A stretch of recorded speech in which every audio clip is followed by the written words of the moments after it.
सत्यदेशतारिणे ॐ अज्ञानातिमिरान्धस्य ज्ञानाञ्जनशलाकया चक्षुरुन्मिलितं येन तस्मै श्रीगुरवे नमः।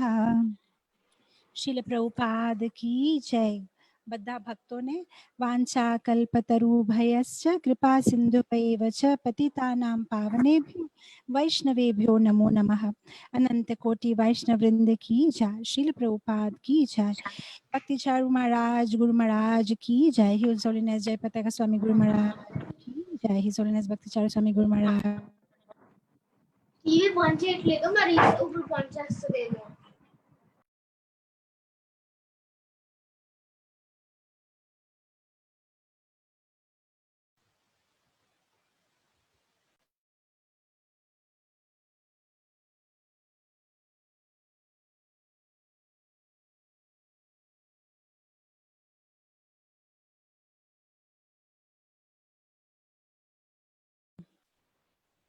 Hare Krishna. Hare Krishna. I'm audible.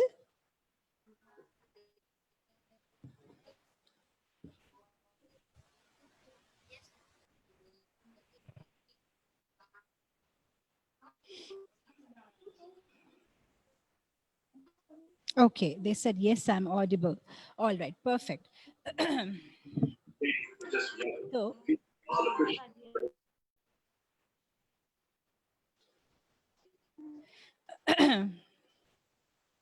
all right, mute कर दीजिए और भी कोई। रमना, गौरी, अम्मा, लंका, रेणुका, नेरेकोंडी, ये सब को म्यूट करना पड़ेगा। मल्ली मल्ली नाके म्यूट చేసేస్తున్నారు వాళ్ళు।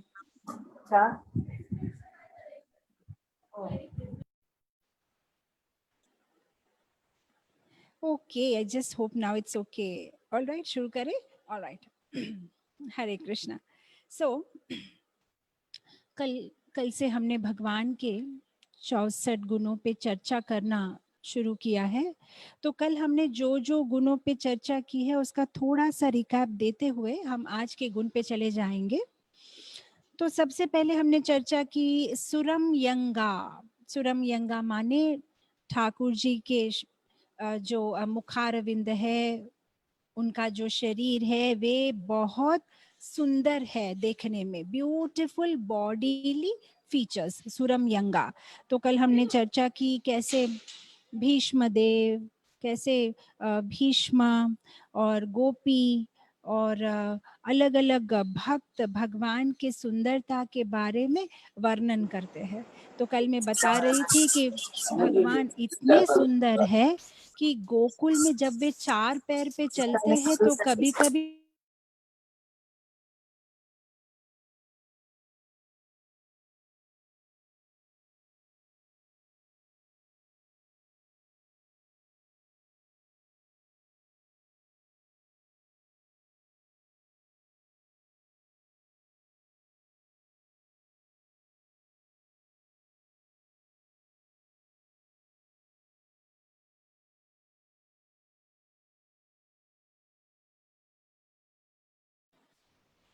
ओके, सेकेंड क्वालिटी पे चले जाते हैं। हमने डिस्कस किया सर्वसल लक्षण युक्त।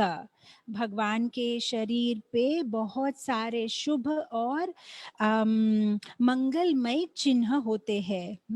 उसके बाद हमने थर्ड क्वालिटी चर्चा की प्लीजिंग, रुचिरा। भगवान की जो पर्सनालिटी है वे देखने में भी सुंदर है और उनकी उनकी आभा, जब वो जहाँ भी जाते हैं वहाँ का पूरा एटमॉस्फेयर बहुत ही प्लीजिंग हो जाता है। फिर चौथा गुण हमने चर्चा किया तेजसन्विता। भगवान का जो मुखारविंद है, जो शरीर है वो एकदम तेजोमयी है। भगवान का जो लोक है वहाँ पे उन्हें सूर्य चंद्र अग्नि की जरूरत नहीं पड़ती। उनके शरीर से निकलते हुए तेज से ही सारे ब्रह्मांड में तेज है। इनफैक्ट सूरदास जी तो कहते हैं कि भगवान के शरीर का तेज भी जरूरत नहीं है, सिर्फ राधा रानी के पैर के नखून, एक नखून के में से जो प्रकाश आता है उसके वजह से पूरे जग में रोशनी फैलती है। आपने सूरदास जी का ये भजन सुना होगा, दृढ़इन चरणन केरो भरोसो, दृढ़इन चरणन केरो, श्री वल्लभ नख चंद्र छटा बिना सारो जग अंधेरो। श्री वल्लभ मतलब राधा रानी का भी एक नाम है, क्योंकि वे वल्लभी है, कृष्ण की प्रिया है। सो श्री वल्लभ नख चंद्र छटा बिना, उनके नखून के जो चंद्र है, उनके जो नाखून है, उसमें से जो कांति आती है, उसके बिना पूरा जगत अंधेरा में पड़ जाएगा। तो भगवान ही नहीं, भगवान की जो शक्ति है, हलादिनी शक्ति, वे ही काफी है पूरे जगत में उजियारा के लिए।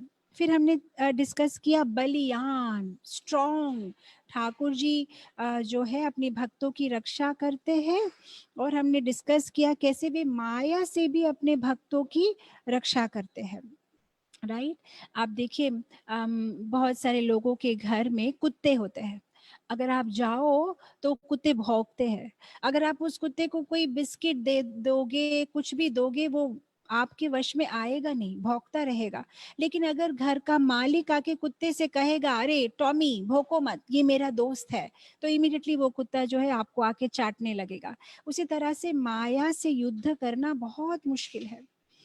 हम माया से फाइट नहीं कर सकते, लेकिन जब माया के जो पति है, भगवान की शरणागति जब हम लेते हैं, तो फिर माया जो है शांत हो जाती है, वे हमें कष्ट नहीं देती है। तो हमें भगवान की शरणागति लेनी चाहिए। भगवान बलियान है।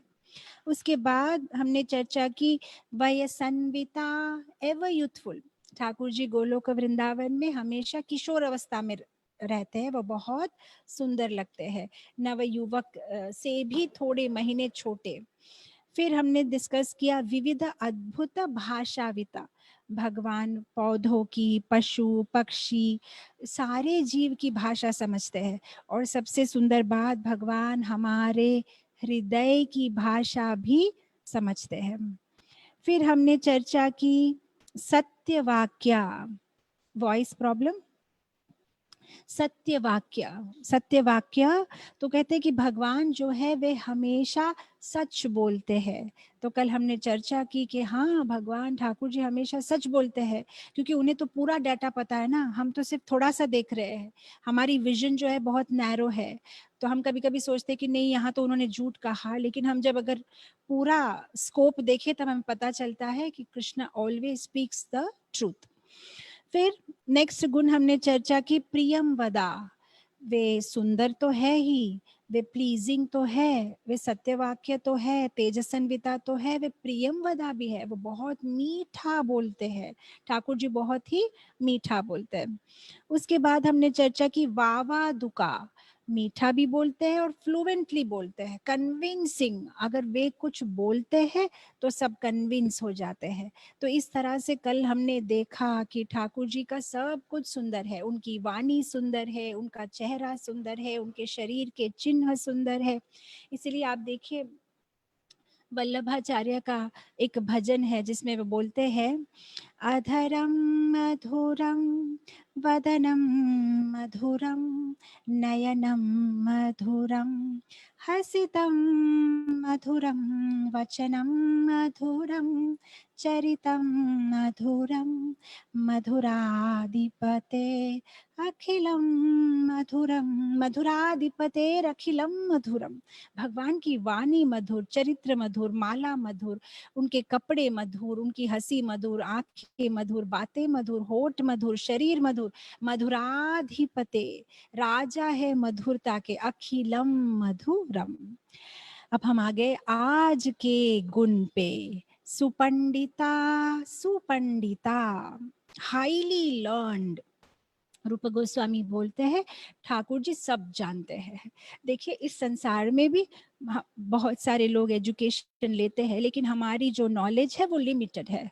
कोई कॉमर्स लेता है तो वो कॉमर्स के बारे में जानता है, वो साइंस नहीं जानता। कोई कंप्यूटर की लाइन लेता है तो वो कंप्यूटर के बारे में जानता है, शायद वो इंग्लिश लिटरेचर नहीं जानता। लेकिन ठाकुर जी सब कुछ जानते हैं, सुपंडिता, हाईली लर्नड। और हम जानते हैं कैसे संदीपन मुनि के आश्रम में 64 दिन में 64 कलाएं भगवान ने सीख ली। इस भौतिक संसार में हमें कितनी मेहनत करनी पड़ती है। पहले 10वीं कक्षा पास करो, फिर इंटरमीडिएट, फिर ग्रेजुएशन, फिर पीजी डिप्लोमा, फिर पीएचडी, सालों साल लग जाते हैं। लेकिन भगवान 64 दिन में सब एजुकेशन कंप्लीट करके आ जाते हैं। बहुत बार भक्तों को ये प्रश्न आता है कि भगवान तो सब कुछ जानते हैं, तो उन्होंने संदीपनी मुनि के पास क्या सीखा, क्यों गए? तो भगवान हमें एक एग्जाम्पल बताने के लिए कि गुरु की बहुत आवश्यकता है। जब हम इस संसार में अगर हमें कुछ ज्ञान पाना है, भगवान की ओर जाना है, तो गुरु की शरणागति लेना बहुत आवश्यक है। तो जो भगवान है, देवादिदेव है, उन्होंने भी इस भौतिक जगत में जब लीला की तो गुरु को स्वीकार किया है। राइट। नारद मुनि बहुत सुंदर एग्जाम्पल देते हैं। वे बोलते हैं कि जिस तरह से जब सूर्य की किरण समुद्र के पानी पे पड़ती है तो वो समुद्र का जो पानी है वो थोड़ा सा भाप बन जाता है और भाप बन के ऊपर बादल बन जाता है। और जब ये बादल पानी से, भाप से जो भर जाता है, तब वह भाप पानी बन के वर्षा के रूप में फिर उसी समुद्र में जा गिरता है। तो समुद्र का पानी ही पूरा घूम के समुद्र में वापस आता है। तो उसी तरह से नारद मुनि बोलते हैं कि ये जो ज्ञान है वे भगवान अपने हृदय से ब्रह्मा जी के हृदय में भेजते हैं।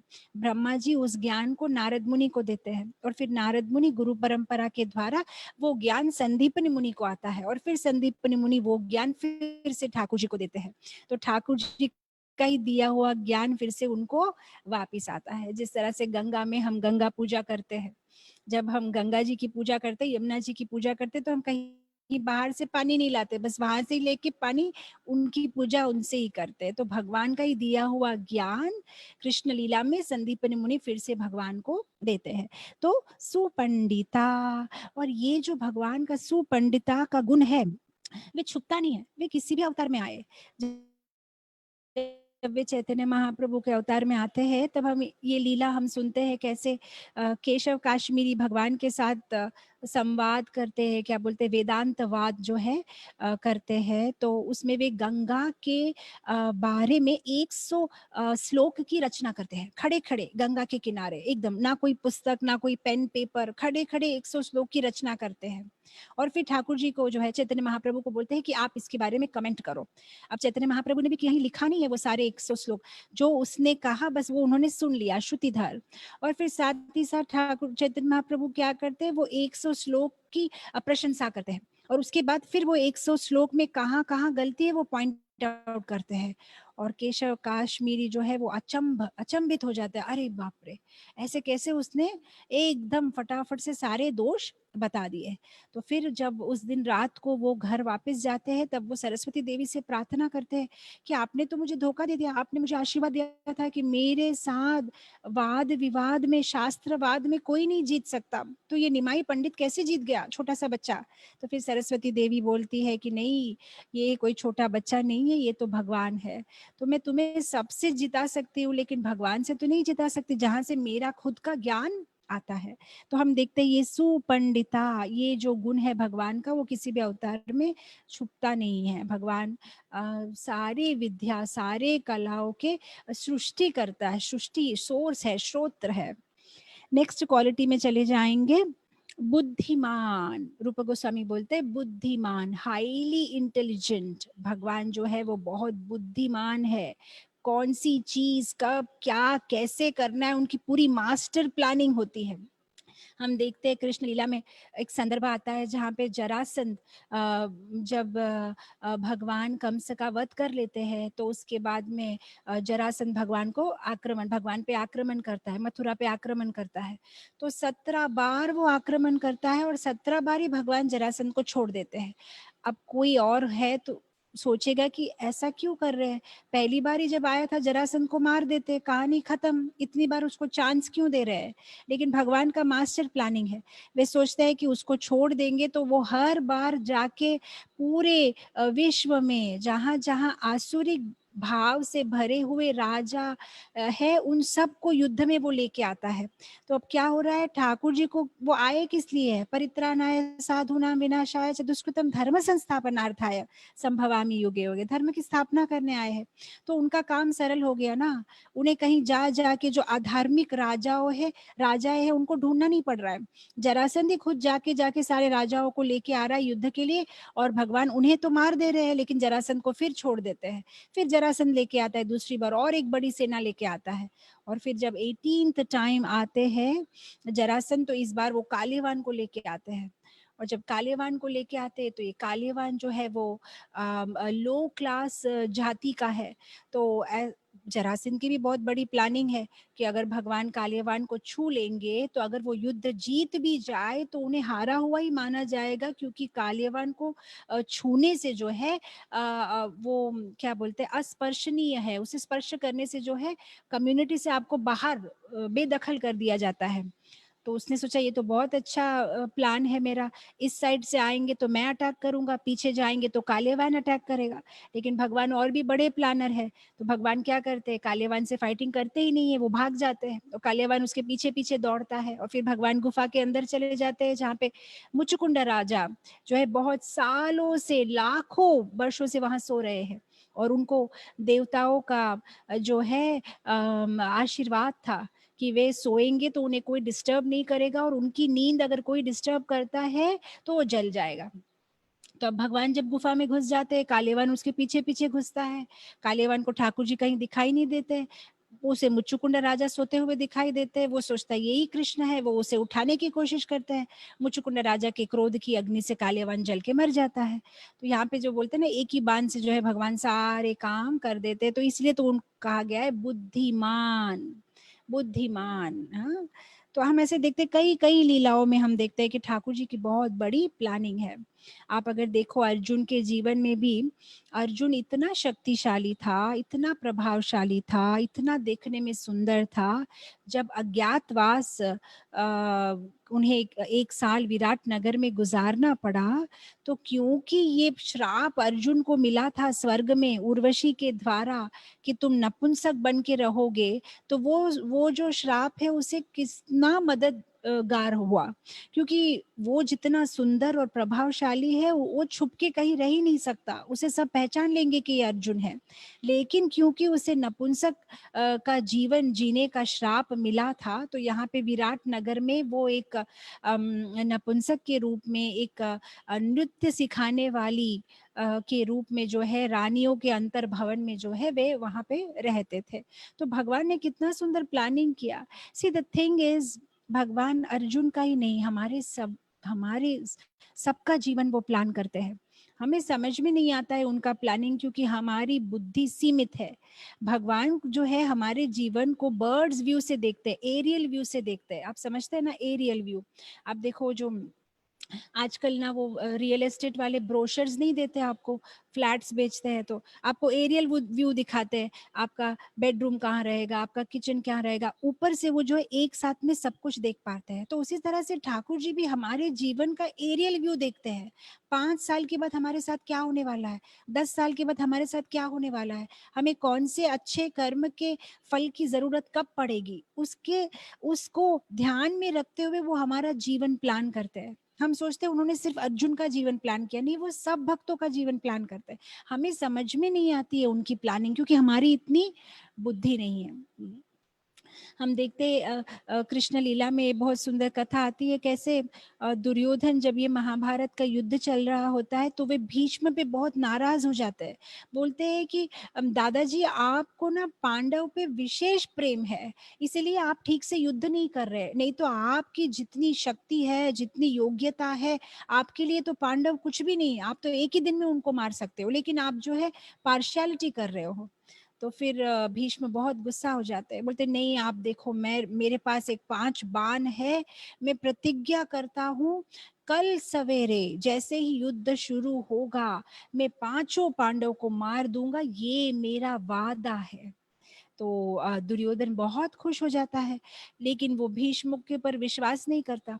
तो वो भीष्म से कहता है कि एक काम करिए, ये पांचों बाण मुझे दे दीजिए, आपकी कोई गारंटी नहीं है, आपका माइंड रात को चेंज हो जाएगा, तो मेरे पास में ये बाण रखूंगा, कल सुबह मुझसे ले लीजिएगा। तो भीष्म बोलते हैं ठीक है, वो पांचों बाण जो है दुर्योधन को दे देते हैं। अब भगवान तो अंतर्यामी है, उन्हें तो पता चल गया भीष्म ने क्या प्रतिज्ञा की। तो यहाँ पे जो है जो टेंट है ना, जो बने हुए जहाँ पे युद्ध में वे वो टेंट्स में रहते थे, जहाँ पे वो सो रहे हैं, तो भगवान जाके अर्जुन को उठाते हैं। बोलता है तुम्हें पता है अभी क्या हुआ? भीष्म ने अभी अभी प्रतिज्ञा की है कि कल सुबह ये पांचों पांडव को वे मार देंगे। तो अर्जुन बोलते हैं हाँ, ये तो बहुत बुरी बात है, तो अब क्या करें? तो कृष्ण बोले वही तो मैं वही तो सोच रहा हूँ कि अब क्या करें। तो अर्जुन बोलते ठीक है आप सोचिए, मैं सो जाता हूँ, कल सुबह फिर उठना है। अब कृष्ण सोचते ये देखो मेरे भक्त को कोई चिंता नहीं है, ठाकुर जी है वो मेरे काम करेंगे। जैसे ब्रज भाषा में और अयोध्या में सब भक्त लोग बहुत सुंदर एक भजन गाते हैं। हम राम जी के राम जी के राम जी के हैं, हम राम जी के राम जी के राम जी के हैं, हम राम जी के राम जी हमारे हैं। और बोलते राम जी हमारे सारे काम करते हैं। सो ऐसा उनका विश्वास है कि ठाकुर जी मेरे हैं, मैं ठाकुर जी का हूँ, ठाकुर जी मेरे सारे काम करते हैं। तो अर्जुन बोलता है मैं सो जाऊँ क्या, कल सुबह उठना है? उसका मतलब आप सोचो क्या करना है, मेरे साथ कोई कंसर्न नहीं है। अब कृष्ण टेंशन में करे तो क्या करे, क्योंकि भीष्म भी भक्त है, अर्जुन भी भक्त है, दोनों की रक्षा करनी है। तो फिर ठाकुर जी अर्जुन को उठाते हैं, बोलते मेरे साथ चलो। बोलता कहाँ? बोला चलो दुर्योधन के टेंट में चलते हैं। बोलता क्यों? बोला दुर्योधन से तुम 5 बाण मांग लो। तो बोलते ठीक है। तो फिर अंदर जाते हैं, जैसे ही अंदर जाते हैं दुर्योधन बोलते अरे इतनी रात को अर्जुन तुम आए, क्या बात है? फिर अर्जुन बोलता नहीं वो तुमको याद है ना, गंधर्व ने तुम्हें जो बांध लिया था, तब मैंने और तुम्हारी रक्षा की थी जब हम वनवास में थे। तो तुमने मुझे कहा था कि तुम मुझे जो है एक जो है बून, एक ब्लेसिंग मुझे तुम दोगे। तो बस मैं वही मेरा वर, जो वर बोलते हैं ना हिंदी में, तुमने मुझे बोला था कि एक वर मुझे दोगे, तो मैं वो वर मांगने आया हूँ। तो दुर्योधन बोलता है ठीक है। से दुर्योधन आदमी बुरा नहीं था, बुरी संगति में था। Otherwise he could he used to keep up his promise. जैसे उसने अर्जुन को प्रॉमिस किया था, तो हाँ उसने प्रॉमिस की मतलब ये रखी, बोला ठीक है हाँ मुझे याद है मैंने प्रॉमिस किया था, बोलो तुम्हें क्या चाहिए। तो फिर अर्जुन बोलता है कि मुझे वो 5 बाण चाहिए जो आपने अभी रखे अंदर में। तो दुर्योधन एकदम आश्चर्यचकित हो जाता है कि इसको पता कैसे चला, ये तो एक पर्सनल कॉन्वर्सेशन था मेरे और भीष्म के बीच में। तो दुर्योधन बोलता है ठीक है, मैंने तुम्हें प्रॉमिस किया था तो मैं तुम्हें बाण दे दूंगा, बस मैं सिर्फ इतना जानना चाहता हूँ कि तुम्हें कैसे पता चला। तो अर्जुन बोलता है मुझे कृष्ण ने बताया। तो तब कहा जाता है, आचार्य वैष्णव आचार्य कोट करते हैं कि उस मोमेंट में दुर्योधन को लगा कि शायद कृष्ण भगवान है, कैसे पता चल गया उनको। तो फिर वो पांचों बाण जो है अर्जुन लेके चला जाता है।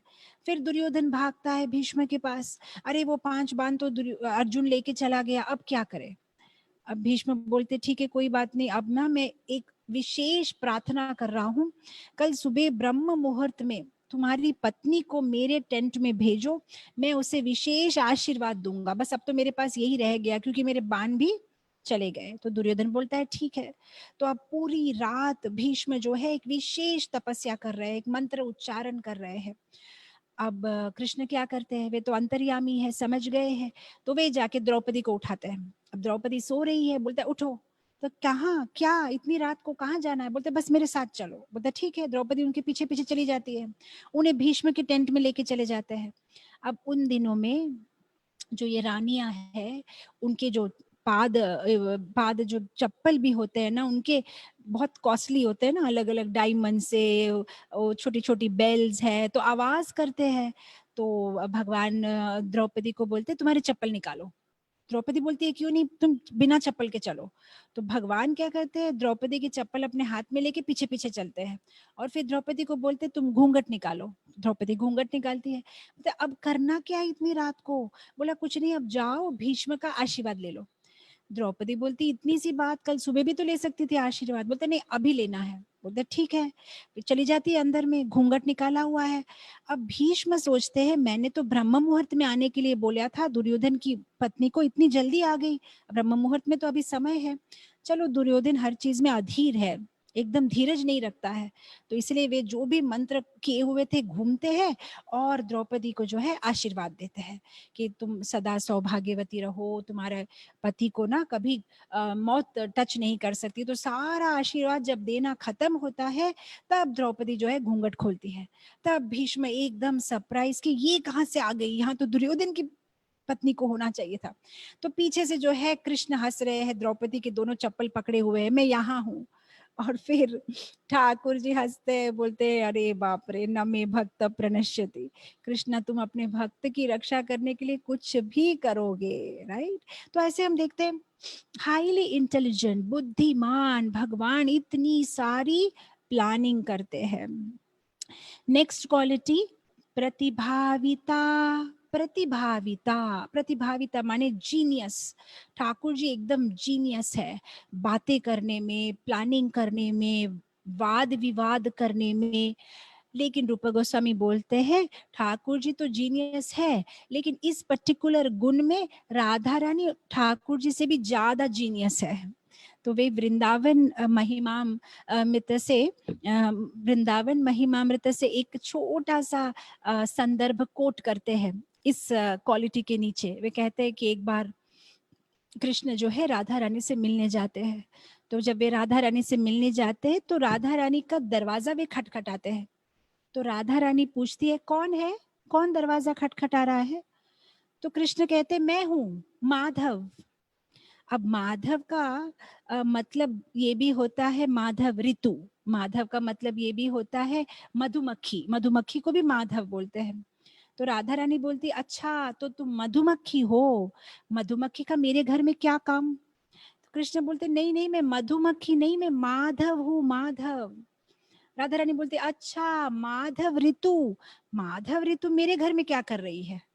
अब कृष्ण बोलते अरे बाबा मैं माधव ऋतु नहीं हूँ, मैं वही हूँ जो सुदर्शन चक्र, जो चक्र को घुमाता हूँ ना, चक्रधारी हूँ मैं। राधा रानी बोलती है चक्र को घुमाता, ओ मैं समझ गई, चक्र को तो कुम्हार घुमाता है, कुम्हार होता है ना, पॉट्स बनाता है मट्टी के, वो घुमाता है चक्र को। अच्छा तो तुम कुम्हार हो, तुम्हारा क्या काम है मेरे घर में। अरे बाबा मैं कुम्हार नहीं हूँ, मट्टी के बर्तन नहीं, मैं पूरी दुनिया बनाता हूँ, दुनिया सृष्टि करता हूँ, पूरी दुनिया मुझ पे आधार है। अच्छा पूरी दुनिया तुम पे आधार, अच्छा अच्छा तुम अनंत शेष हो। अरे रे रे मैं अनंत शेष नहीं हूँ, मैं अनंत शेष का भी बाप हूँ, मैं अनंत शेष का भी बाप। अच्छा अनंत शेष का, ओ तुम गरुड़ हो, क्योंकि सांप को तो गरुड़ ही जो मारता है। अरे रे मैं गरुड़ नहीं हूँ, मैं वो हूँ जो गरुड़ के ऊपर बैठता हूँ। ओहो गरुड़ के ऊपर, गरुड़ के ऊपर कौन बैठता है, अरे तुम नहीं जानती गरुड़ के ऊपर हरि बैठता है, मैं हरि हूँ। राधा रानी बोलते अच्छा हरि। अब हरि का दूसरा मतलब ये भी होता है बंदर। तो बोलते अच्छा तुम बंदर हो, बंदर का क्या काम मेरे घर में, तुम क्यों आए हो उधर। अब कृष्ण जो है थक जाते हैं, अरे बाबा राधा मैं हार गया, अब एक बार दरवाजा खोलो। फिर राधा रानी बोलते अच्छा तो तुम हार गए, ठीक है फिर मैं दरवाजा खोलती हूँ। तो इसीलिए रूप गोस्वामी बोलते हैं कि इस गुण में राधा रानी कृष्ण को हरा देती है, वो कृष्ण से भी ज्यादा चतुर है, बहुत सुंदर से वे जो है बात कर पाती है। नेक्स्ट क्वालिटी है विदग्धा। विदग्धा, विदग्धा माने आर्टिस्टिक। कृष्ण जो है वो एक सुपर फैशन डिजाइनर है, कौन सा कपड़ा पहनना है, कौन सा कलर मैचिंग कैसे पहनना है, वेणु कहाँ रखनी है, कौन से हाथ में पकड़नी है। आप इसलिए देखिए हमारे इस्कॉन मंदिर में ठाकुर जी की वो जो टर्बन्स, उनके स्टाइल ऑफ पीकॉक फेदर कितने सुंदर। हाँ तो अब आप बोलेंगे पर माता जी वो तो पुजारी लोग करते हैं ना, ठाकुर जी थोड़ी करते हैं। नहीं नहीं पुजारी कुछ नहीं करते, ठाकुर जी करवाते हैं। हमें लगता है कि पुजारी ने भगवान को सजाया, लेकिन ठाकुर जी खुद सजते हैं, वो जैसे सजना चाहते हैं वैसे पुजारी के द्वारा वे करवाते हैं। आप देखिए जगन्नाथपुरी में जगन्नाथ जी के जितने भी पास टाइम्स है वे सारे एक पुस्तक है मडल पंजिका, उसमें लिखे गए हैं। तो वहाँ पे एक बहुत सुंदर कथा आती है जहाँ पे ये सारी सच्ची घटना है जो जगन्नाथपुरी में घटी है। और पुजारी लोग जो है इतने सालों साल से ब्रिटिश के जमाने से भी जो है वो लिखते हैं वो सारी घटनाओं को, और उसको सेव किया गया हुआ है। तो उसमें एक कथा आती है कि एक दिन ना पुजारी जगन्नाथ जी को एक बहुत सुंदर माला पहना रहा था। तो जितना बार वो माला पहनाता है ना वो माला नीचे गिर जाती है। ये क्या इतना लूज है, मैं इतना टाइट करके बांध रहा हूँ, फिर से गिर जा रही है। वो फिर से लगाता है, फिर से गिर जाती है, फिर से लगाने की कोशिश करता है, गिर जाती है। जब चौथे बार वो माला को लगाने की कोशिश करते हैं तब जगन्नाथ जी खुद बोलते हैं, बोलते अरे बेवकूफ, तुम्हें समझ में नहीं आ रहा है, मुझे नहीं चाहिए ये माला, मुझे नहीं पसंद आई, दूसरी माला लगाओ। तब सारे पुजारी शौक कि ठाकुर जी खुद बोल रहे कि मुझे ये माला नहीं पहननी है, मुझे कुछ और पहनना है। तो हम सोचते हैं कि पुजारी सजा रहा है, लेकिन पुजारी नहीं सजाता है, ठाकुर जी खुद सजते हैं, क्योंकि वो उनकी अपनी एक फैशन सेंस है, राइट। अब हम जो देखते हैं ना ये टाटूज, टाटूज ही नहीं आजकल क्या करते हैं, यहाँ वहाँ छेद बना देते हैं, यहाँ छेद बनाते हैं, यहाँ छेद बनाते हैं, फिर छेद बना के कुछ लटकाते हैं ना। हाँ, तो ये कोई लेटेस्ट फैशन नहीं है, ये ठाकुर जी भी ऐसे करते थे। उनका भी आप देखिए कृष्ण कारनामृत में बिल्व मंगल ठाकुर जी एक सुंदर श्लोक बोलते हैं। तो उसमें वे श्लोक में बताते हैं कि ठाकुर जी भी जो है यहाँ पे अपने जो नोज होता है उधर एक मोती लटकाते हैं। तो ये जो है ये कोई लेटेस्ट फैशन नहीं, ये पहले से कृष्ण से आता हुआ फैशन है। वो यहाँ पे एक मोती लगाते हैं, उनको बहुत अच्छा लगता है। तो बिल्व मंगल ठाकुर बहुत सुंदर एक श्लोक है। बोलते हैं कस्तूरी तिलकम ललाट पतले वक्षस्थले कौस्तुभम नासाग्रे नवमौक्तिकं करतले वेणुं करकङ्कणम् करतले वेणुं करे कंकणम कस्तूरी तिलकम। बोलते हैं कि भगवान के जो फोरहेड है उस पे कस्तूरी तिलकम ललाट पतले वक्षस्थले कौस्तुभम, यहाँ पे कौस्तुभ मणि है। और फिर बोलते हैं नासाग्रे नव मौतिकम, एक मोती लटकता है यहाँ पे नाक के नीचे। और करतले वेणुम, हाथ में वेणु पकड़ा है। और फिर करे कंकनम, बहुत सुंदर सुंदर ब्रेसलेट्स उन्होंने पहनी हुई है। और फिर बोलते सर्वांगे हरिचंदनम सुललितम कंठे च मुक्तावली गोपस्त्री परिवेशिते विजयते गोपाल चूड़ामणि विजयते गोपाल चूड़ामणि। पूरे शरीर पे चंदन लगा हुआ है, सुललितम। और फिर एक तो चंदन हर जगह पे लगा हुआ है, और उसके बाद में जो कंठ है, उनके जो नेक है उस पे मुक्तावली, बहुत सुंदर माला उन्होंने पहनी हुई है। गोप स्त्री, ये सारी गोपिकाएं आस पास में एकदम खड़ी है, और उनके बीच में ये जो गोपाल है चूड़ामणि एकदम चमक रहे हैं, एज ए जेवल, एज ए जेवल। तो बहुत सुंदर भगवान के जो रूप का वे वर्णन करते हैं। तो भगवान बहुत सुंदर फैशन ये है, और वो खुद तो सजते हैं ही, राधा रानी को भी सजाते हैं। अब देखिए कृष्ण लीला में एक पास टाइम आता है, कैसे एक बार रास लीला के बीच में राधा रानी मान करती है, तो वे जाके श्रृंगार वट में छुप जाती है, और फिर कृष्ण उन्हें ढूंढते ढूंढते वहां पहुंच जाते हैं।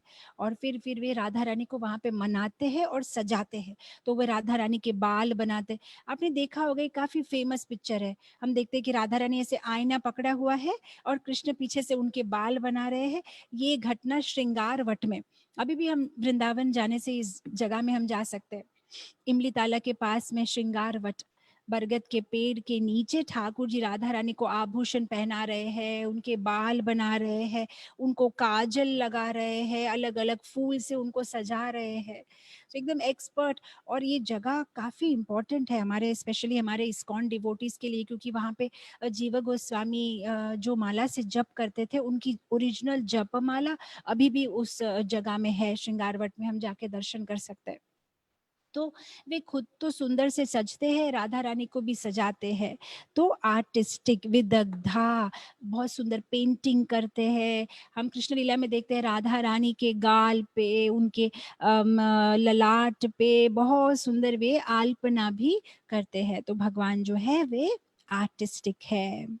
नेक्स्ट गुण में चले जाएंगे। चतुरा, चतुरा, रूप गोस्वामी बोलते हैं ही इज वेरी क्लेवर। सी, अगर रूप गोस्वामी के कमेंट्री के बिना अगर हम इस गुण को समझने की कोशिश करेंगे ना, तो हमें लगेगा ये सारे गुण तो ऑलमोस्ट ऑल सेम सेम ही लग रहे हैं। लेकिन वे क्या करते हैं, हर एक गुण के नीचे उस गुण के संबंधित कोई ना कोई कथा बताते हैं, तब एकदम क्लियरली समझ में आता है, अच्छा ये गुण अलग है, देर ऑल डिफरेंट डिफरेंट क्वालिटीज। तो इसके नीचे वे लिखते हैं क्लेवर माने जो मल्टीटास्किंग कर सकते हैं, मतलब एक साथ में अलग अलग अलग काम भगवान कर सकते हैं और सारे काम वे परफेक्टली करते हैं। सी, मल्टीटास्किंग तो आजकल हम लोग भी करते हैं, लेकिन जब हम मल्टीटास्किंग करते हैं तो क्या होता है, कोई भी काम ठीक से नहीं होता। आधा ना कुकिंग ठीक से होता है, ना ये किसी से फोन में बात करते, ये करते, बच्चों को एक साथ में हर एक चीज करने की कोशिश करते हैं और कोई भी चीज हम परफेक्टली नहीं कर पाते। डिप्रेस हो जाते हैं, स्ट्रेस हो जाते हैं, गुस्सा आ जाता है, पूरा काम खराब हो जाता है। लेकिन ठाकुर जी एक साथ में अनेक काम करते हैं और हर एक काम वे परफेक्टली करते हैं, 100%। जैसे रूप गोस्वामी बताते हैं कि जब अरित्रासुर का वे वध करते हैं, तो अरित्रासुर को अपने पैरों के अंगूठे तले वे दबा के रखते हैं और एक हाथ अपने सखा के भुजा पे रखते हैं, एकदम उसके गले के पास में रखते हैं। दूसरे हाथ से एक बछड़े को प्यार देते हैं, आंखों से तिरछी नजर से गोपियों को देखते हैं, हृदय से राधा रानी के बारे में सोचते हैं और मुख से सुंदर सा गाना गाते हैं।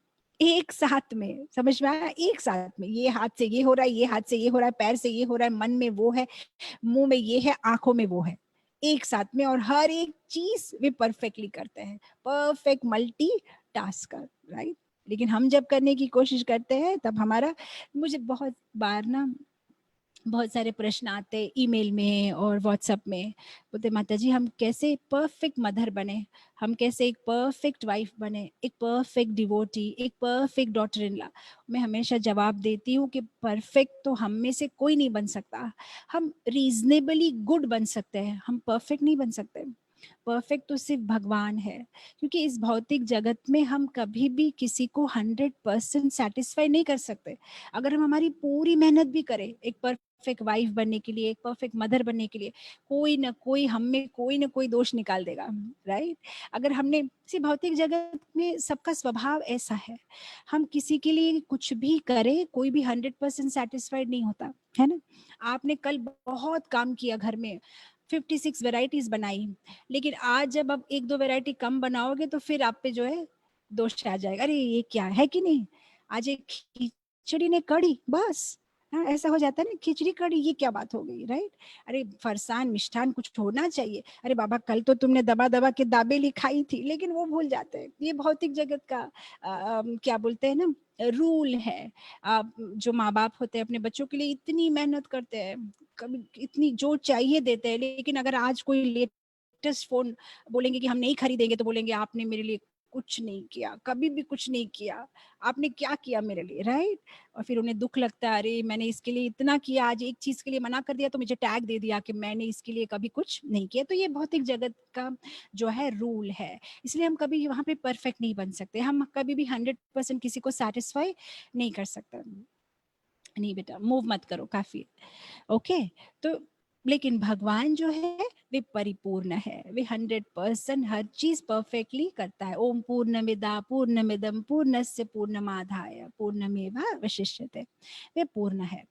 नेक्स्ट क्वालिटी में चले जाएंगे, भक्त सुहृता, भक्त सुहृता, well wisher of his devotee. Roop Goswami बोलते हैं ठाकुर जी बहुत सिंपल है, वे बहुत जल्दी पिघल जाते हैं।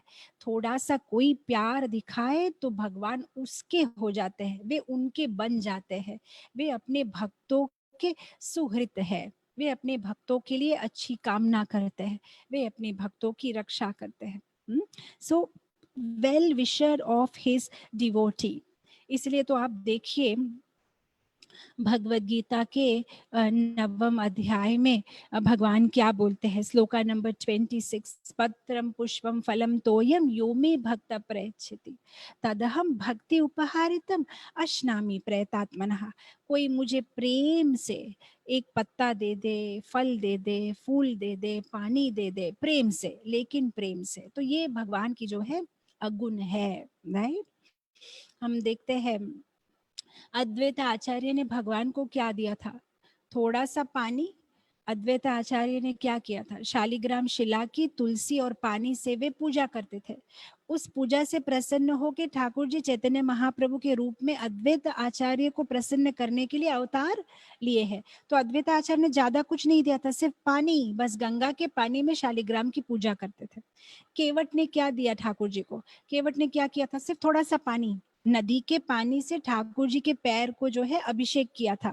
वहां कोई पंचांग अभिषेक नहीं था, कोई दही, हनी, दूध, मलाई कुछ नहीं, बस पानी से, और ठाकुर जी ने उसे भगवत धाम दे दिया। तो बस थोड़ा सा पानी, ठाकुर जी बोलते तोयम, लेकिन प्यार से। राइट, पत्रम पुष्पम फलम तोयम, तोयम माने पानी, फलम, सबरी माता ने क्या किया, जूठे बैर दिए, है ना।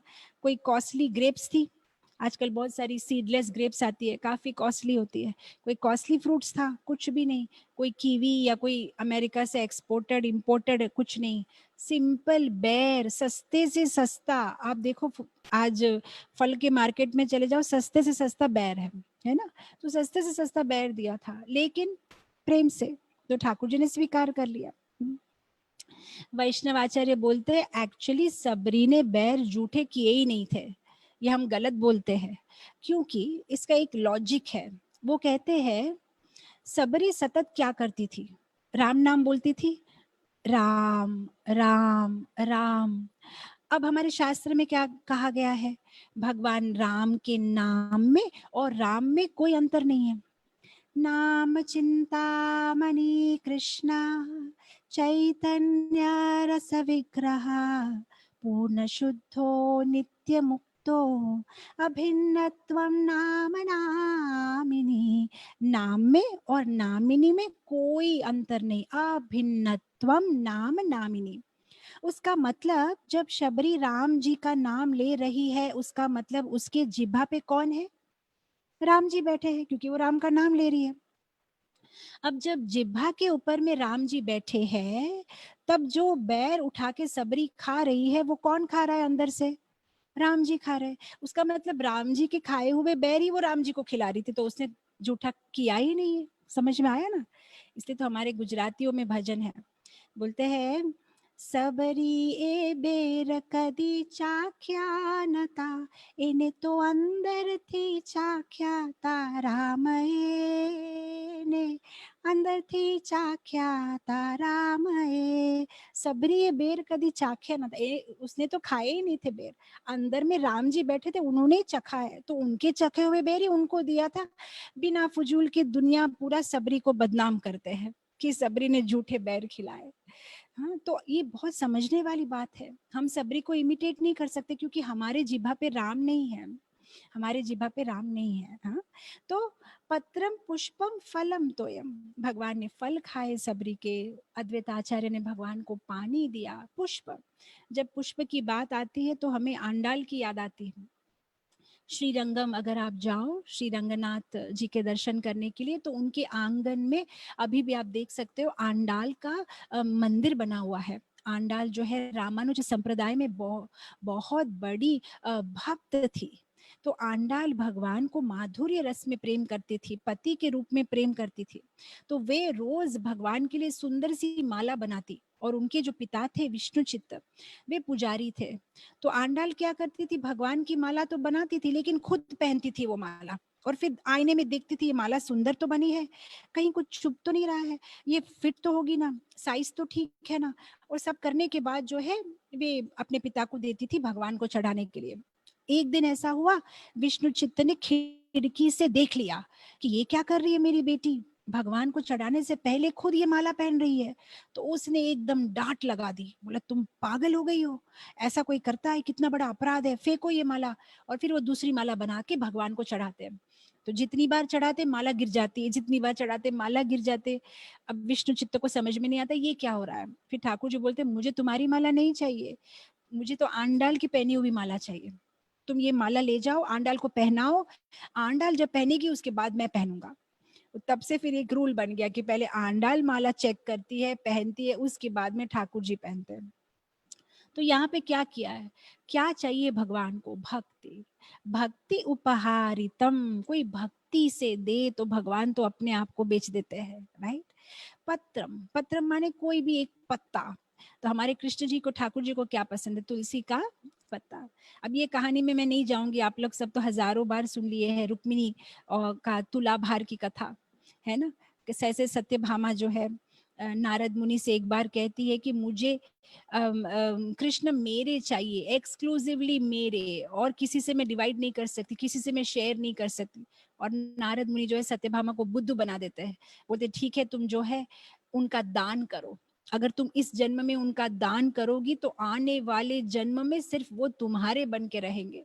तो फिर वो भगवान का दान कर देती है और नारद मुनि उनको लेके चले जाते हैं और सत्यभामा फिर रोने लगती है।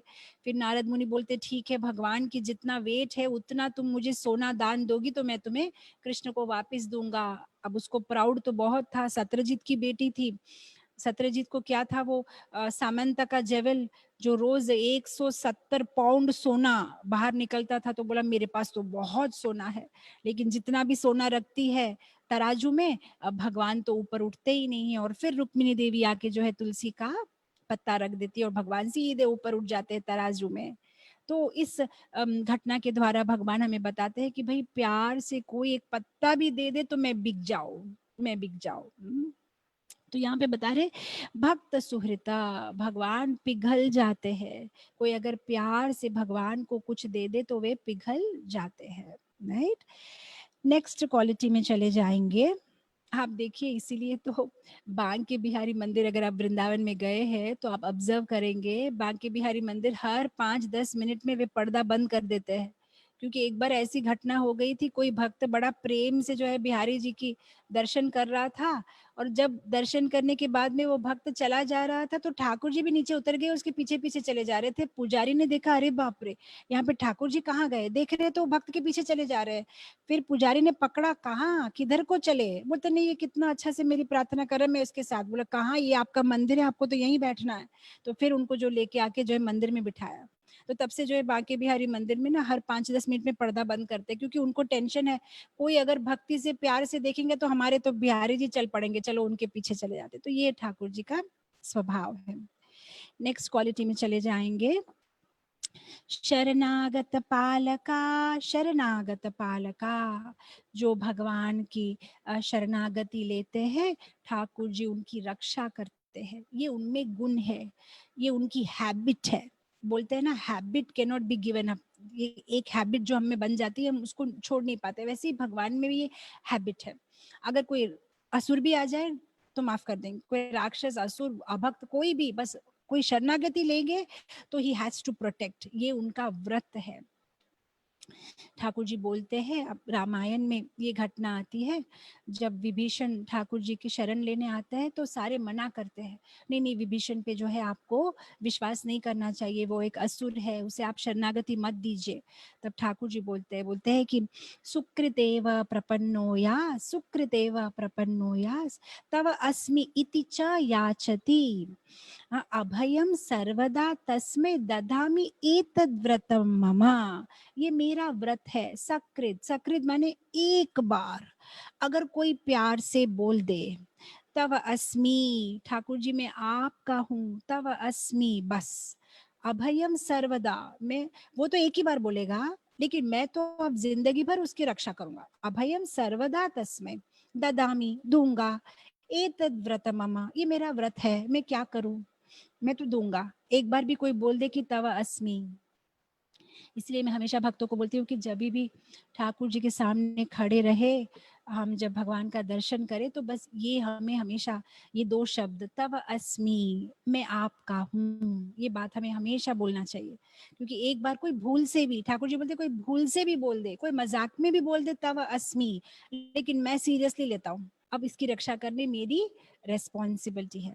तो तब सब बोलते हैं कि अभी आपने विभीषण को शरणागति दे दी, और युद्ध जीतने से पहले ही विभीषण को आपने लंका का राजा बना दिया, लेकिन अगर अभी रावण आपके पास में आके शरणागति लेगा तो उसका क्या करेंगे? तो ठाकुर जी ने बोला कोई चिंता नहीं, मैं उसको अयोध्या का राजा बना दूंगा। तो बोलते अगर भरत जी आएंगे तो उनका क्या करेंगे? बोलते नहीं, भरत को मैं वैकुंठ का राजा बना दूंगा। तो बोलते अरे, विभीषण को लंका दे देंगे, रावण को अयोध्या दे देंगे, भरत को वैकुंठ दे देंगे, तो आप कहाँ रहेंगे? बोलते मैं भक्तों के हृदय में रहूंगा, मुझे तो वही रहना है, मैं तो उनके हृदय का राजा बनना चाहता हूँ। तो ये भगवान का स्वभाव है, ये उनका प्रॉमिस है। अगर कोई उनको शरणागति लेता है तो भगवान उनकी रक्षा करते हैं। आप देखिए चरित्र में कितनी सारी कहानियां आती है, कितनी सारी लीला आती है भागवत में। भगवान ने किसकी रक्षा की थी? प्रहलाद महाराज रक्षा की थी ना। उनके पिता ने कितने अलग अलग तरीके से जो है उन्हें मारने की कोशिश की थी। कभी पहाड़ से गिरा दिया, तो कभी हाथी से कुचलाने की कोशिश की, तो कभी सांपों के भरा हुआ कमरे में डाल दिया, तो कभी आग से जलाने की कोशिश की, लेकिन वे सरेंडर थे। हाँ, वो क्या, नारायण विष्णु, भगवान का नाम, ओम नमो नारायण, भगवान का नाम लेते थे, भगवान ने उनकी रक्षा की। हम देखते भागवत में कहानी आती है अम्बरीश महाराज की।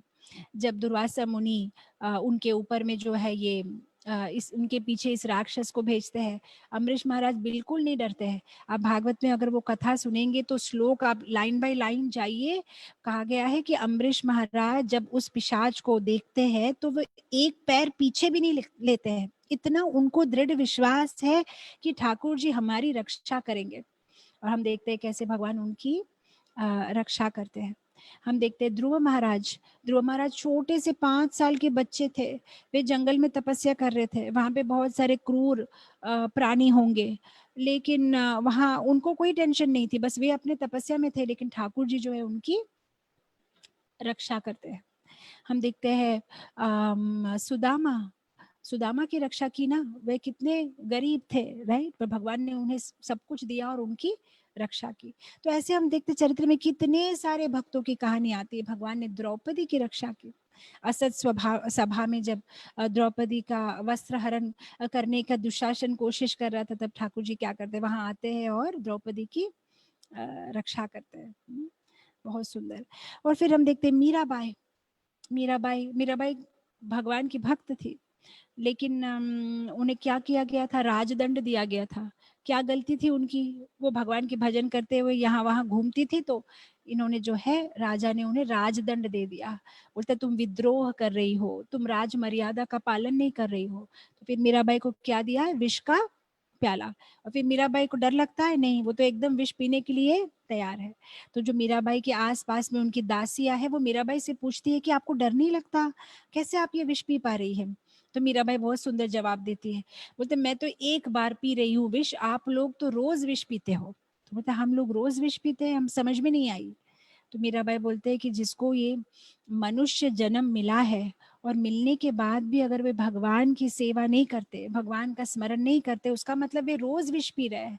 क्योंकि मैं तो ये एक बार विष पी रही हूँ, ये विष पीने से सिर्फ मेरा जो भौतिक शरीर है, ये फिजिकल शरीर है, वो मरेगा, लेकिन मेरी आत्मा तो है भगवत धाम जाएगी। लेकिन आप जो ये भगवान की विस्मृति में रहते हो, भगवान का स्मरण नहीं करते हो, आपका क्या होगा? जन्म के बाद जन्म, जन्म के बाद जन्म, आप तो यहीं रह जाओगे।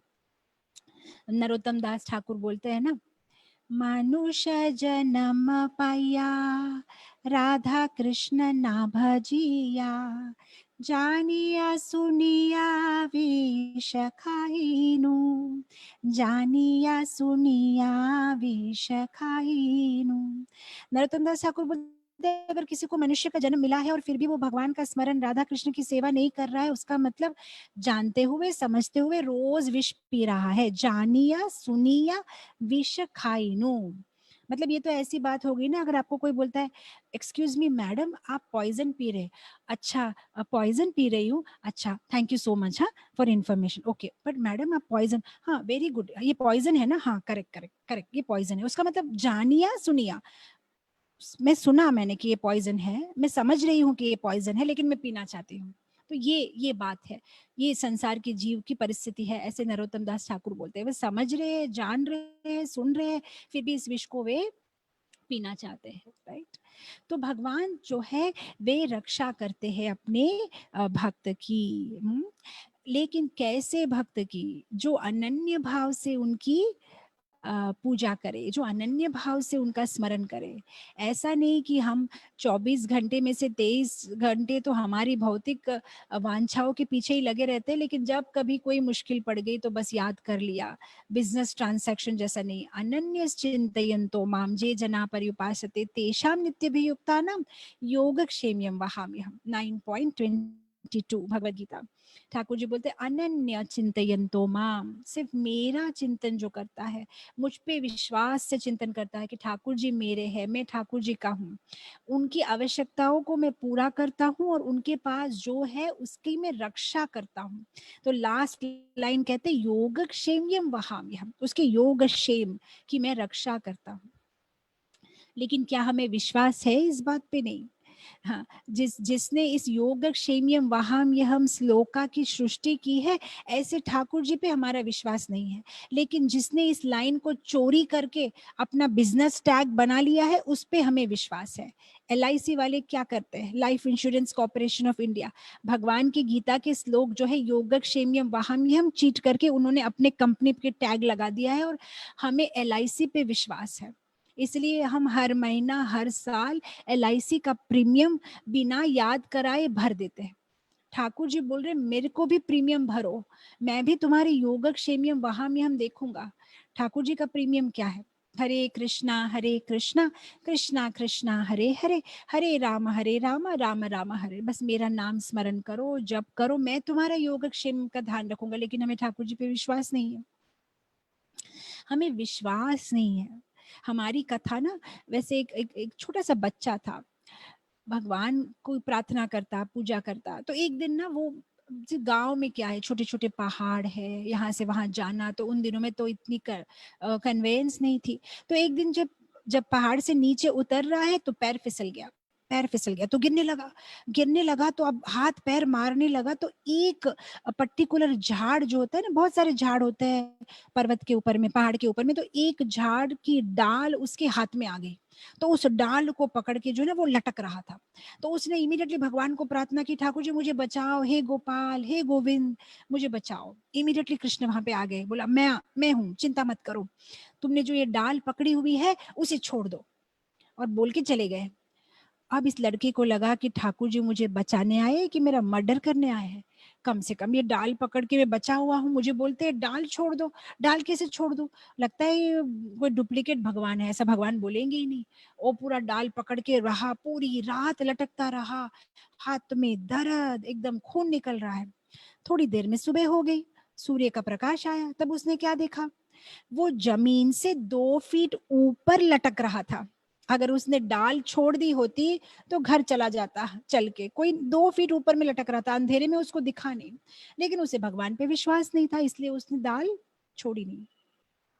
कभी कभी हमारे जीवन में भी ऐसी बहुत सारी घटनाएं होती है, हमें भगवान पे पूर्ण विश्वास नहीं है। कभी कभी कुछ परिस्थितियों में हम सोचते, उस परिस्थिति को पकड़ के रखना चाहते हैं, हम छोड़ना नहीं चाहते। बाद में हमें पता चलता है कि अरे ठाकुर जी ने ये अरेंजमेंट हमारे अच्छे के लिए ही की थी। लेकिन हमें विश्वास नहीं है, हमें ठाकुर जी की प्लानिंग पे विश्वास नहीं है। हम सोचते ठाकुर जी से भी ज्यादा बुद्धि हम में है, इसलिए हम ठाकुर जी को प्रॉब्लम तो बताते ही है, प्रॉब्लम के साथ सोल्यूशन भी हम ही बताते हैं। ठाकुर जी ये मेरा प्रॉब्लम है और ये इसका सॉल्यूशन है, काइंडली कर दो। जैसे कि वो हमारे जो सर्वेंट है, काम वाले, उनका और कोई काम नहीं है। हम प्रॉब्लम बता सकते हैं एज ए डिवोटी, लेकिन सॉल्यूशन क्या देना है वो हमसे ज़्यादा अच्छे से जानते हैं। शायद हम एक दो सॉल्यूशन जानते हैं, वो हज़ारों सॉल्यूशन जानते हैं उस पर्टिकुलर समस्या की। हमें भगवान पे विश्वास रखना चाहिए। हमारा विश्वास दृढ़ नहीं है। आप देखिए कथा आती है चैतन्य चैतामृत में, रघुनाथ जो रघुनाथ थे वे छोटे बच्चे थे, और एक बार उनके पिता जो है वे कोई और काम पे बाहर जाते हैं, तो रघुनाथ को बोल के जाते हैं कि देखो बेटा, हमारा ये रूल है, हम जो भी खाते हैं ठाकुर जी को भोग लगा के खाते हैं, तो तुम बिना भोग लगाए मत खाना। ये छोटा सा बच्चा था रघुनंदन, तो रघुनंदन क्या करता है, वो सारे लड्डू वड्डू ले जाता है, भगवान को भोग धराता है। अब ये छोटा बच्चा है, उसको तो पता नहीं है, अंगानी यस्य सकलेन्द्रिय वृत्तमंती, कि कृष्ण के जो अलग अलग अंग है वे परिपूर्ण है, उनको खाने के लिए हाथ बाहर करने की जरूरत नहीं है, वे तो आंखों से अपने नयनों से देख के भी भोग को स्वीकार कर सकते, इतने ज्ञान तो बच्चे में है नहीं। तो अब ये रघुनंदन सोचता है कि खा क्यों नहीं रहे, 1 घंटा से मैं खड़ा हूँ, मुझे तो जबरदस्त भूख लगी है, ये खाएंगे तभी तो मैं खा पाऊंगा। तो फिर वो भगवान को अनुरोध करता है, खा लो ना, खा लो ना, कोई रिस्पॉन्स नहीं है। फिर चाकू ले लेता है हाथ में, बोलता है कि अगर आप नहीं खाओगे तो मैं गला काट लूंगा, क्योंकि मुझे इतनी भूख लगी है, आप खा नहीं रहे हो। और फिर ठाकुर जी एकदम जो है मूर्ति के रूप में बाहर आके हाथ निकालते हैं और लड्डू खाना शुरू कर देते हैं। तो ठाकुर जी कुछ लड्डू खाते हैं, बाकी बचा लड्डू रघुनंदन खाता है।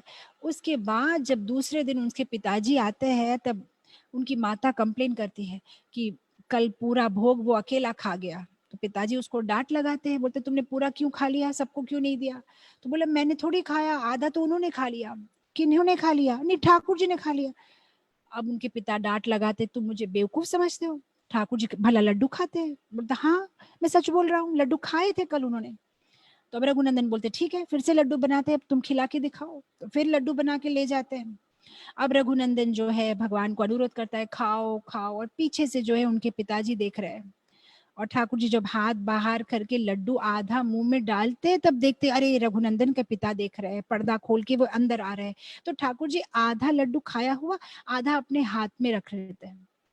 तो अभी भी अगर आप कलकत्ता के पास में ये जगह श्रीखंड में जाओ, तो आप इस विग्रह को देख सकते हो, जहाँ हाथ में आधा लड्डू खाया हुआ ठाकुर जी खड़े हुए हैं। तो विश्वास से बुलाया कि पक्का आएंगे, तो आए। विश्वास है तो आएंगे, विश्वास नहीं है तो नहीं आएंगे। आपके लिए वो मूर्ति है तो मूर्ति है, वो मार्बल की मूर्ति है तो हाँ मार्बल की मूर्ति है। अगर आपके लिए वे ठाकुर जी है तो ठाकुर जी है। जे जथा माम प्रपद्यन्ते, आपका कैसा विश्वास है, बस ठाकुर जी आपको वैसा ही रेस्पॉन्स देंगे। हमें ठाकुर जी पे विश्वास नहीं है, पूर्ण विश्वास नहीं है। अगर हम रघुनंदन की जैसा इमिटेट भी कर ले, चाकू लेके आप खाएंगे कि नहीं, नहीं तो मैं मेरा गला काट लूंगा, तो हम क्या करेंगे ना, ऐसा इमिटेट अगर कर भी लेना, तो साइड में ना एम्बुलेंस का नंबर रेडी है कि नहीं, हाँ रे बाबा हाँ एम्बुलेंस का नंबर सेव किया हुआ है, क्योंकि नहीं आए तो लेने के देने पर हम हमारा plan A, plan B, plan C सब रेडी होता है। हमें भगवान पे पूर्ण विश्वास नहीं है। जिसको भगवान पे पूर्ण विश्वास है, भगवान उनकी रक्षा करते हैं। हमें संसारी लोगों पे विश्वास है। हाँ, हमें जब लोगों के साथ में हमारे कॉन्टैक्ट्स बढ़ते हैं, तब हमारा कॉन्फिडेंस बढ़ता है। मेरे फोन में 9,000 कॉन्टैक्ट्स है, कितने लोगों को हम जानते हैं, बड़े बड़े लोगों से हमारा कॉन्टैक्ट है, हमें कॉन्फिडेंस बढ़ जाता है। लेकिन हमें समझ में नहीं आता कि इन भौतिक कॉन्टैक्ट से हमारा कुछ लेना देना नहीं है। हमारा कांटेक्ट तो हमें उनसे बनाना है, उनसे हमारा कांटेक्ट बनना है। लेकिन हमें संसार के लोग ही बहुत इम्पोर्टेंट लगते हैं, इम्पोर्टेंट लगते हैं। संसार के लोगों को खुश करके, इम्प्रेस करके हमें क्या मिलेगा। मीराबाई बहुत सुंदर एक भजन में बोलती है, बोलती है राजा रूठे नगरी राखे, हरि रूठे कहाँ जाऊँ जी।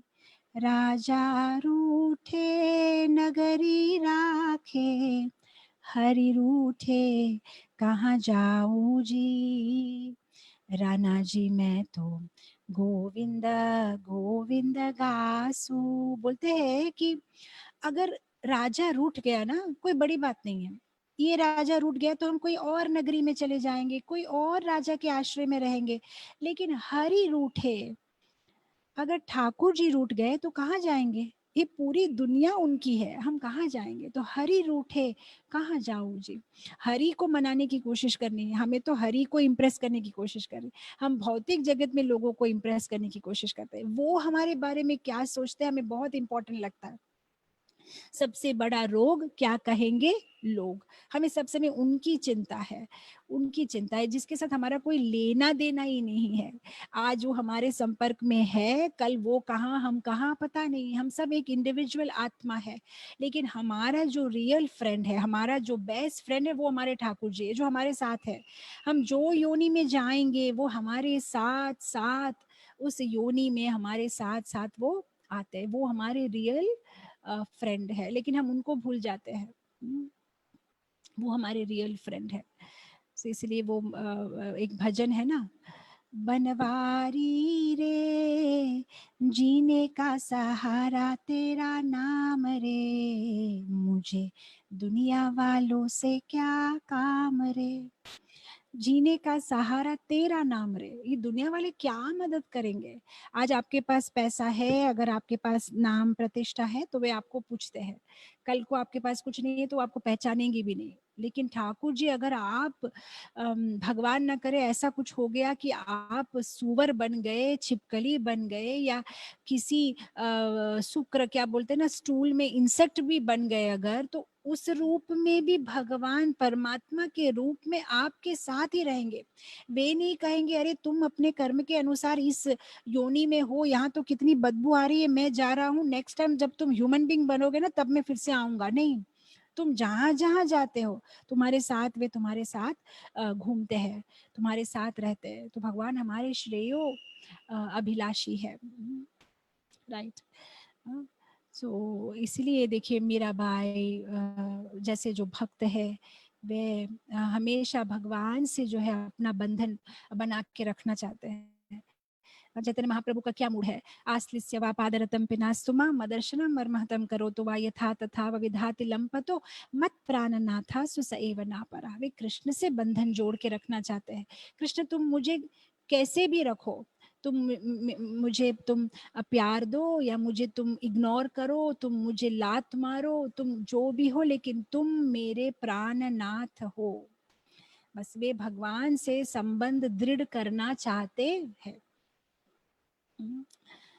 मीराबाई का भजन है ना, जो तुम तोड़ो पिया मैं नहीं तोड़ू, तो से संग तोड़ कृष्णा कौन संग जोड़ू, जो तुम तोड़ो पिया मैं नहीं तोड़ू।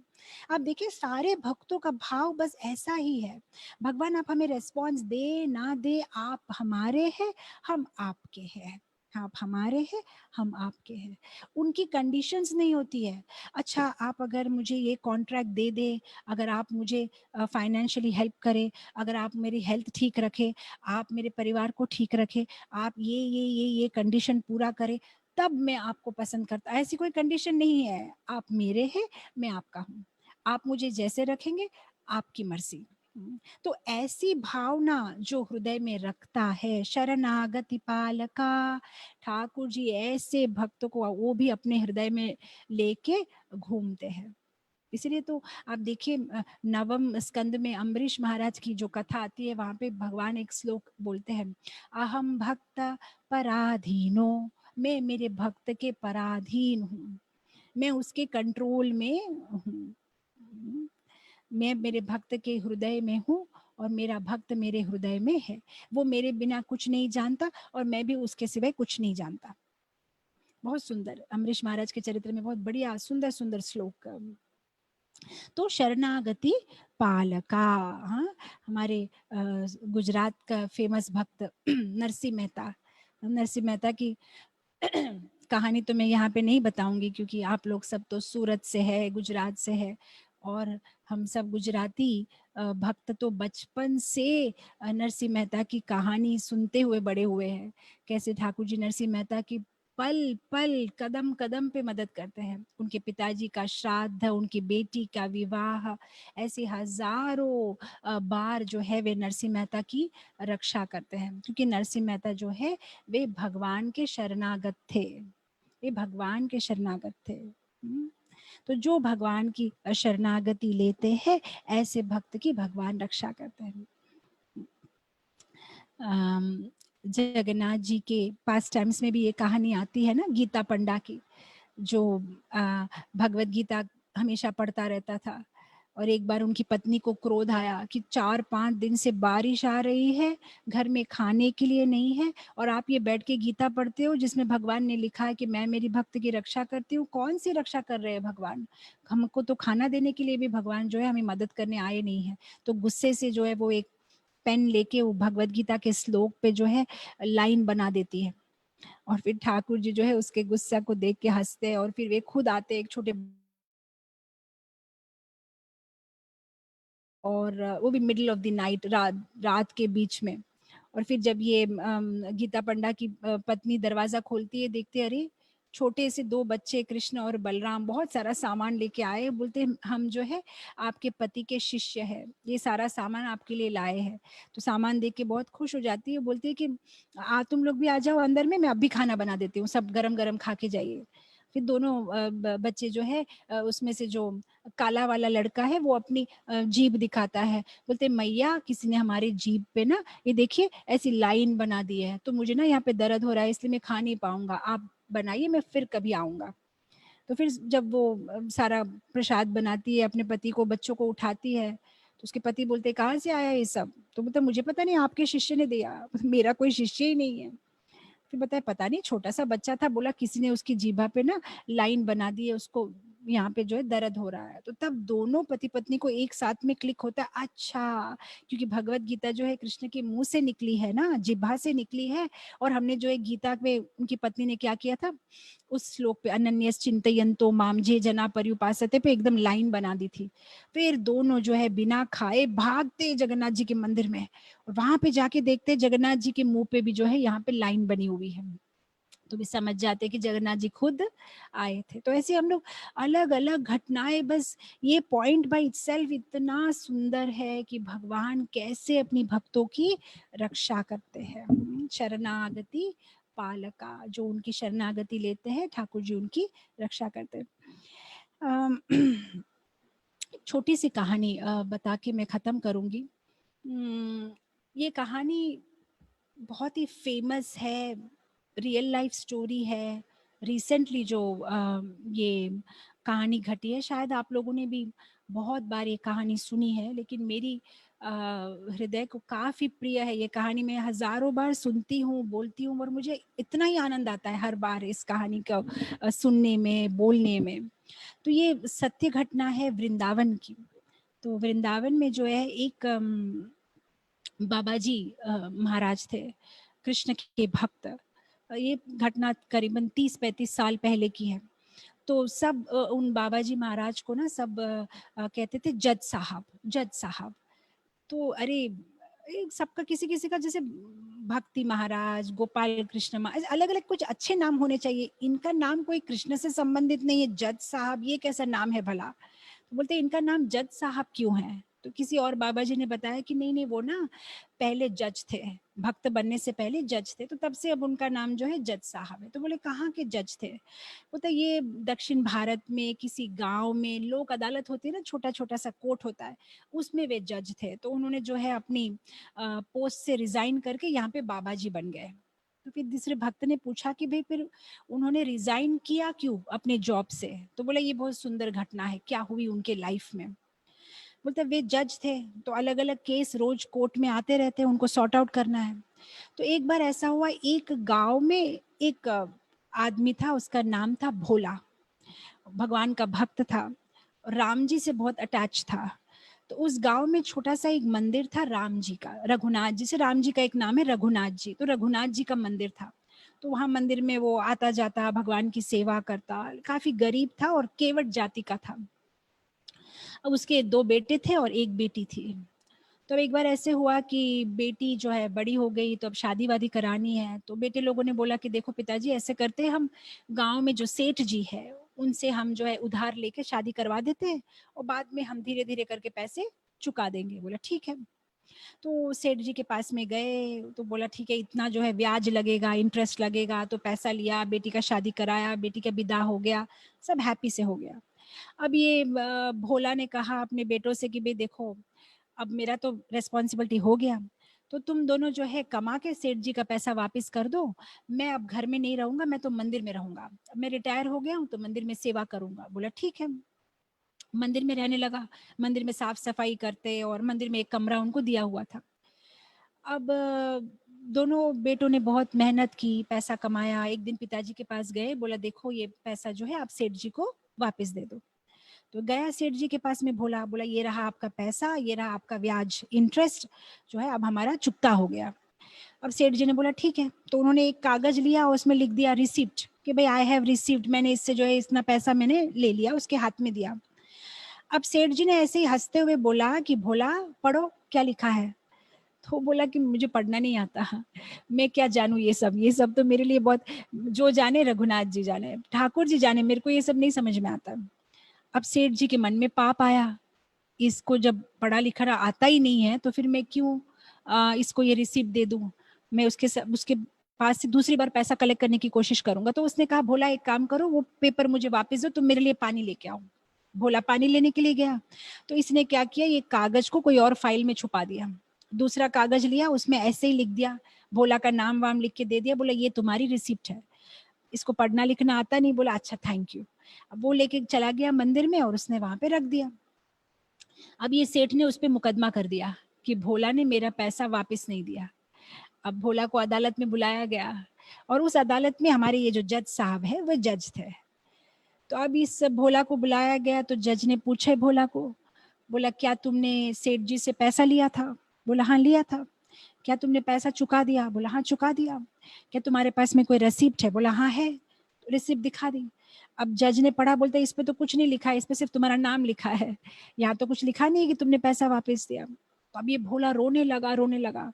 अब जज साहब का जो है दिल थोड़ा सा सॉफ्ट हार्टेड है, तो बोला रो मत। अच्छा बोलो, जब तुम सेठ जी को पैसा दिए थे, क्या वहां पे कोई था।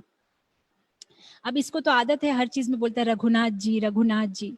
तो वो बोलता है कि मैं सच बोल रहा हूँ, कसम खा के बोल रहा हूँ, जब मैंने सेठ जी को पैसा दिया तब वहां मेरे और सेठ जी के अलावा सिवाय रघुनाथ जी के कोई नहीं था। अब वो तो भक्त है, उसका भाव है कि रघुनाथ जी तो हर जगह होते हैं, तो बोलते सिवाय रघुनाथ जी के वहां पे कोई नहीं था। अब जज को लगा शायद रघुनाथ जी उनके गांव के कोई सज्जन होंगे। बोला ठीक है कोई बात नहीं भोला, तुम जाओ, आने वाले कोर्ट की जो डेट होगी तुम तब आना। बोला ठीक है, भोला चला गया।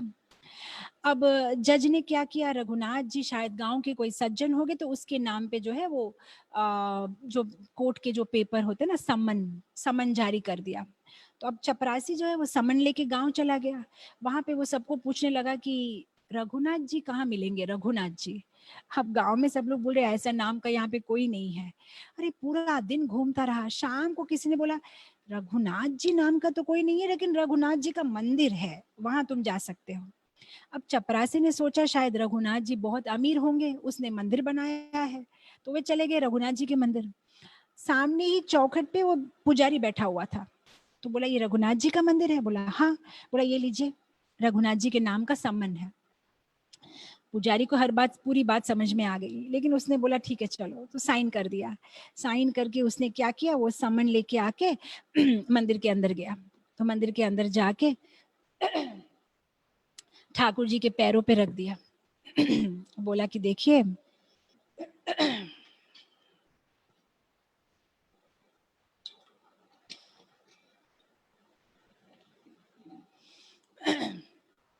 तो बड़े भाव से बोला, बोला ठाकुर जी, आज तक आपके लिए कुछ लोग पोशाक लेके आए, कुछ लोग आभूषण लेके आए, कुछ लोग भोग लेके आए, फल लेके आए, फूल लेके आए, पहली बार मैं देख रहा हूँ आपको कोट का सामान लेके आए हैं। ठीक है, आप तो भक्त के ये है, तो बस इसको भी आप स्वीकार करिए।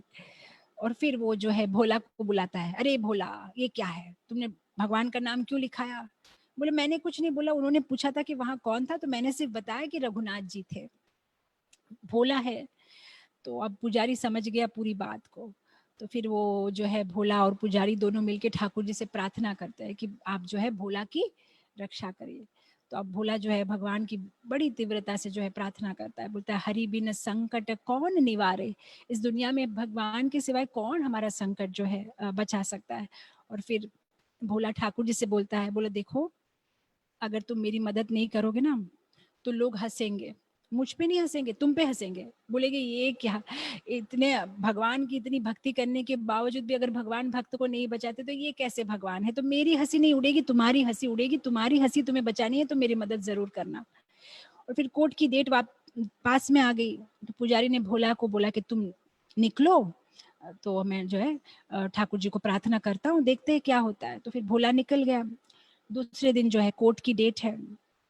तो उस दिन सुबह जो है पुजारी जल्दी उठ जाते हैं, भगवान को भी जल्दी उठा के नहला धुला के, क्योंकि कोर्ट जाना है भगवान को, तो नए नए कपड़े पहनाता है, जल्दी जल्दी से नाश्ता खिलाता है। फिर ठाकुर जी को बोलता है कि देखो तुम्हें ये कपड़े पसंद नहीं है, कुछ और पहनना चाहते हो तो कुछ और पहनना, लेकिन जाना जरूर, तुम जाना जरूर, उसका कोई नहीं है आपके सिवाय, उसका कोई नहीं है ठाकुर जी, उसको धोखा मत दीजिएगा, जरूर उसकी रक्षा करिए।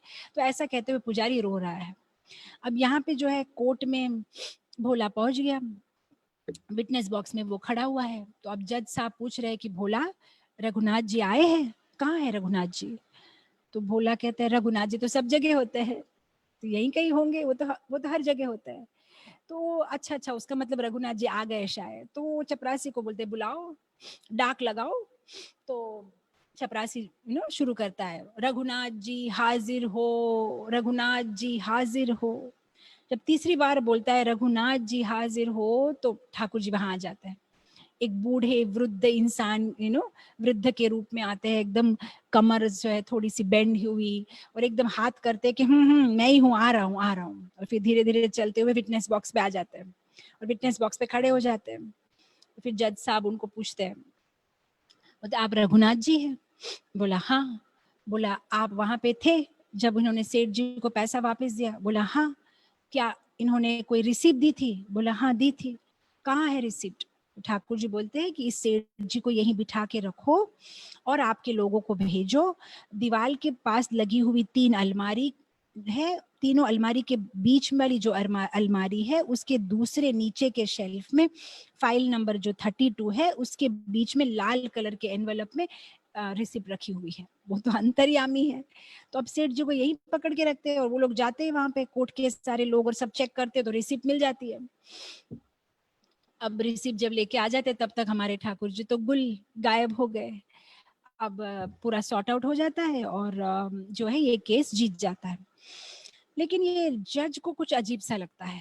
तो सब केस सॉर्ट आउट होने के बाद में ना ये भोला को कमरे में बुलाता है, बोलता है कि भोला ये रघुनाथ जी कौन है, कहाँ रहते हैं।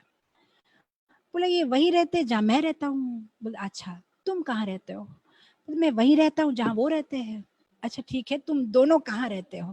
बोला वही रहते हैं, मंदिर में रहते हैं।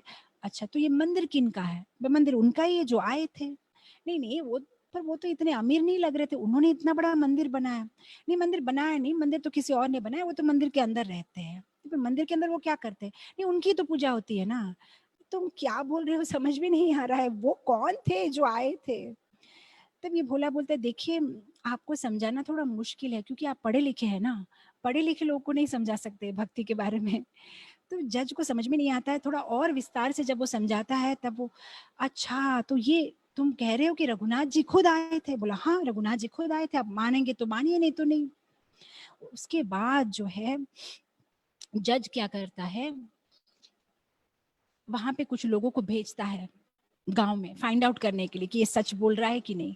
और जब ये जज को पता चलता है कि ये बात सच है तो वो रोने लगता है, छोटे बच्चे जैसे रोने लगता है।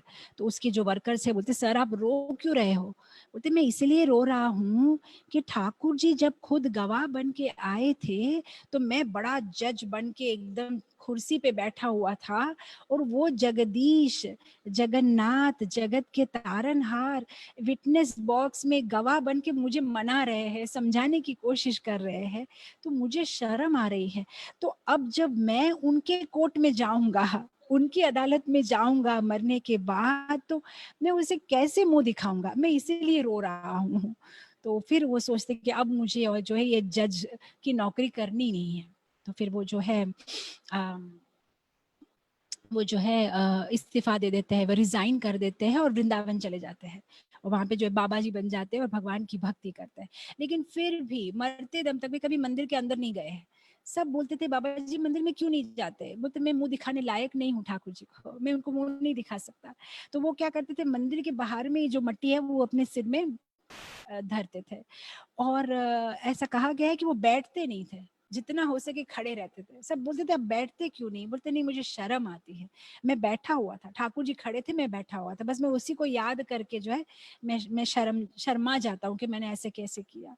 तो अगर आप देखो ऐसी कितनी सुंदर-सुंदर कहानियाँ हैं भक्तों के जीवन में, उनके स्वानुभव है कि जो भगवान की शरणागति लेता है, भगवान उनकी रक्षा करते हैं। ये भगवान का एक गुण है।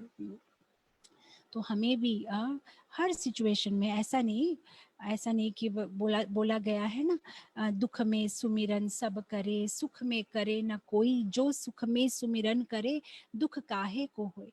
तो ऐसा नहीं कि भगवान को सिर्फ दुख में याद करना है, सुख में दुख में हमें भगवान की शरणागति लेनी है।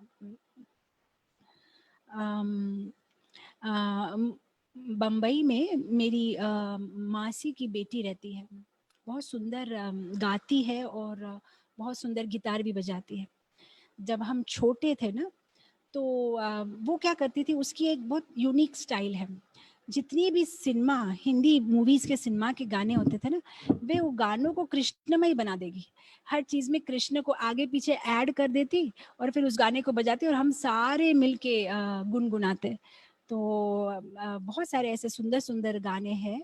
तो मैं एक गाना आपसे शेयर करना चाहूँगी जो इस शरणागति पालक के साथ में काफ़ी मैच करता है।